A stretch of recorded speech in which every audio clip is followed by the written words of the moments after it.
শুকরিয়া আমরা আদায় করব যে আমাদের দয়া করে মায়া করে তার অলির দরবারে কুতুবের দরবারে আসার তৌফিক দিয়েছেন। এই জন্য আমরা সবাই মিলে একটু আওয়াজ দিয়ে শুকরিয়া আদায় করি, সবাই করি আলহামদুলিল্লাহ। আমি এখানে তো তেমন কিছু এলেম কালাম নাই, অন্য কিছু কথা ওয়াজ কালাম বলবো না, করবো না। যে ব্যাপারটা আমি টাঙ্গাইল ঘাটাইল ওই দিকে আরো কোন কোন জায়গায় যখন আমাকে এরা এইভাবে রাখছিল, ওই দূর থেকে শুনছিলাম টেলিভিশনে কি কি ব্যাপার। তারপরও আসতে দেওয়া হয় নাই। আসতে না দেওয়ার পরে যখন সবকিছু শেষ করে কাগজপত্র পত্রিকা টেলিভিশন করার পরে যখন আমরা ওখান থেকে ওদের এর থেকে পাইছি, সাথে সাথে বাবার খেয়ালে বাবারও পেয়ে গেছি। মানে এখন ইনশাল্লাহ আর কোনো অসুবিধা নাই। আল্লাহ পাকের অলির দরবারে আল্লাহ পাক তো যখন যে মানুষকে আসার তৌফিক দেয়, হাদিসে কুদসির ভিতরেও আছে এরকম বুঝে, সেজন্য আল্লাহর দরবারেই আসলো। সেভাবে না যে ওই কি বলি আমার তাকে আল্লাহ খোদা বলো তা না, আল্লাহ পাক তার কুদরতি ভাবে রসুলকে বলাইছেন। তো আল্লাহ পাক সেই হাদিসের আলোকে আমরা যারা বসা আছি এই দরবারে, আল্লাহ পাকের অলির দরবারে মানে মাওলা পাকের দরবারে আছি। দুইটা জায়গা হাদিসে আরো হয়তো দু এক জায়গা আছে যেটা সিয়াসের তার হাদিসের আলোকে দুইটা জায়গা জান্নাতের বাগান। একটা হলো মানে আমি একটু কথাটা যুক্তির সাথে আলোচনা বলতেছি আর কি, যেটা আমরা মসজিদে নামাজ পড়ি, মাসাজিদ সকল মসজিদ ইমাম মুয়াজ্জিন আযান দেয় যে এইভাবে জামে মসজিদগুলো পৃথিবীতে আল্লাহ পাকের জান্নাতের বাগিচা। আর একটা হলো আউলিয়াদের দরবার, যেখানে আল্লাহকে পাওয়ার জন্য যিনি শিক্ষা দেন সবকিছু করেন, এই দরবারে যারা আসে বসে এই দরবারটাই মাওলার দরবার। আল্লাহ পাকের শুকরিয়া আমরা আরেকবার আদায় করি, সবাই বলি আলহামদুলিল্লাহ। আসলে মূলে যে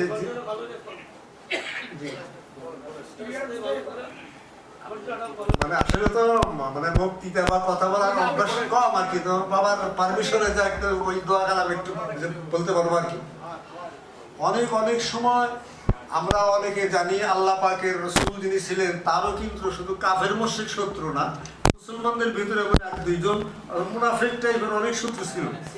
কিন্তু আল্লাহ পাকের হাবিবকে কি এই ধরনের শত্রুরা কিছু করতে পারছে? সাময়িকভাবে কিছু কষ্ট দিলেও, অনেক দুর্ঘটনা কত কিছু মায়েশার ঘটনা থাকে সবকিছু করছে, কিন্তু হক হকই। আল্লাহ পাক সেই রাসূলের রিসালাতের পরে জগৎ রাসূল এখন আমাদের দ্বিতীয় নূরে মুনাব্বার মদিনা শরীফ মানুষ যান অনেক সালাম কালাম বক্তৃতা, কিন্তু রাসূল তো তার ওই নূরের শরীর মোবারক আমাদের সামনে বসেন না, কিন্তু তার রিসালাতের এই বাণীগুলা, তার রিসালাতের কায়দা আদর্শ সবকিছু শেখাবেন বেলায়েতের জগতে আল্লাহর আউলিয়াগণ। আল্লাহ পাক আমরা বর্তমান সময়ে এই বাংলাদেশ না পৃথিবীর বহু দেশ সহ বর্তমান যুগের যিনি বাবা এই আউলিয়ার এই পদে আমার অন্ততপক্ষে আমি নগেন্দ্র চোখে আর এমন ভাবে পাই না, পেছে না। আল্লাহ পাক আপনাদের দোয়ার বরকতে এখানে আসছি। তো এই যে বিরাট কিছু টেলিভিশনে একটা কিছু করা, ওনাকে মানে এমন এমন কিছু শত্রু যারা দুই চারজন এই দরবারও প্রথম থেকে ছিল, নামটাম বললাম না আর কি, আমার ভাই মাওলানা গোলাম আহমদ সাহেব বলছেন, এরা এইভাবে যাদের কাছে আমাকে নেওয়া হয়েছে এবং অনেক কিছু অনেক রকম শিখাইছে। দুই একজন একটা নাম বলা যায়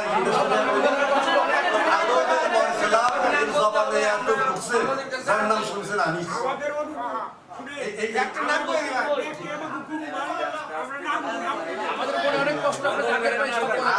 আর নামটাম না বললাম, এর সাথে আছে অনেক কিছু।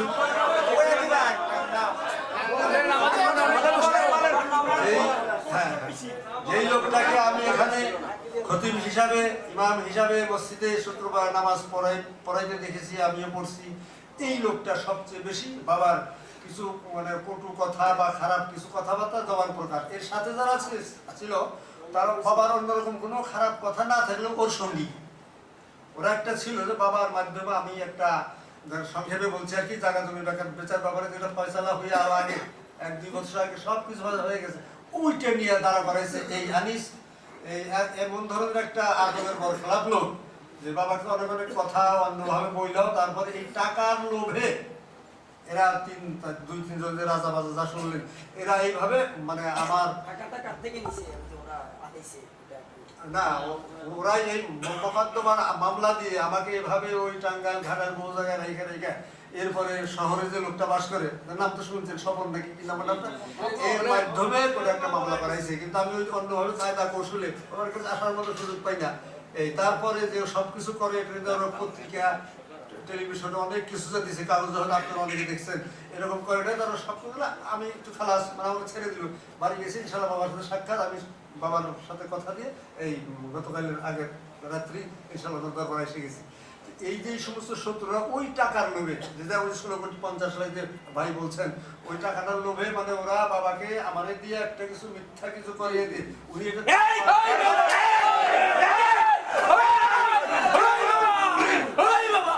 ভাগ করে নেবে, এই নেবে কোটি, এই নিব, আপনারা দেব কত, আপনারাও কিছু আমাকে কিছু দেবে, এইভাবে বলা হয়েছে। এরকম ভাবে এরকম করার পর সুযোগ একটা জিনিস তালাশ করতেছিলাম, কোন সময় কিভাবে কি হয়, কোথায় টাঙ্গাইল কোথায় গেল, যেখানে কোনোদিন যাইনি সেই জায়গায় থাকতে হয়েছে।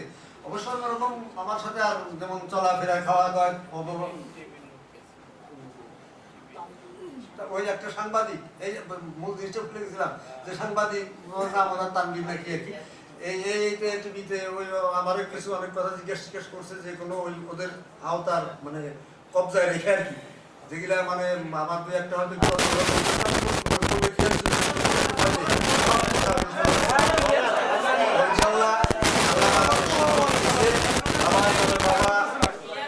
আউলিয়াদের আউলিয়া জগতের জি এরকম পর থেকে বর্তমান সময় বাবার হায়াত এমন শ্রেষ্ঠ আউলিয়া যার রসুলের পাশে কিছু মানুষ সেই সময় মুনাফিক মুসলমান সত্যতা করছে, ওই হিসাবে আমরা অন্যদিকে মন না খারাপ করে আমার একটু সুযোগ পাইতে দেরি হয়েছে। ইনশাল্লাহ আপনাদের দরবারে সেই জায়গা জমির টাকার লোভে এরা এত নিবে, এই অত নিবে, এই করবে। আমি একটা কথা বলবো, আপনি ক্লিয়ার করে তারা বলেন না কেন, আপনি ক্লিয়ার করে আপনি কি বলছেন?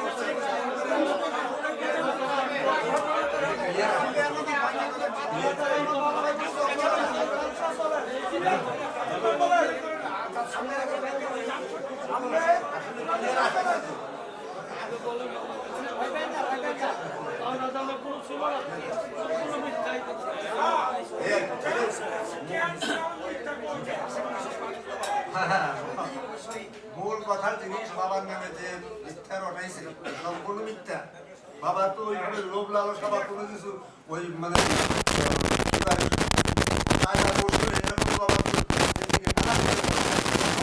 এরকম থাকে না, যারা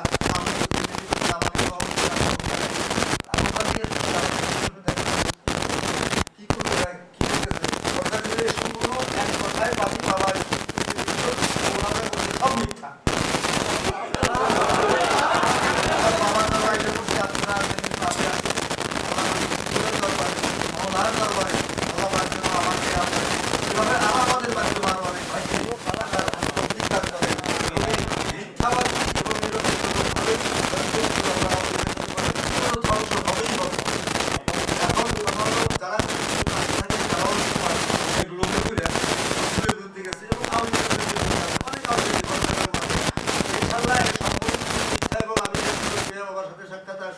এবং যখন আসছি আমার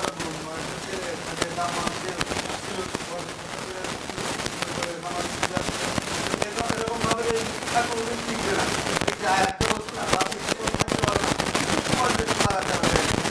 আল্লাহ পাকের ওলি আল্লাহ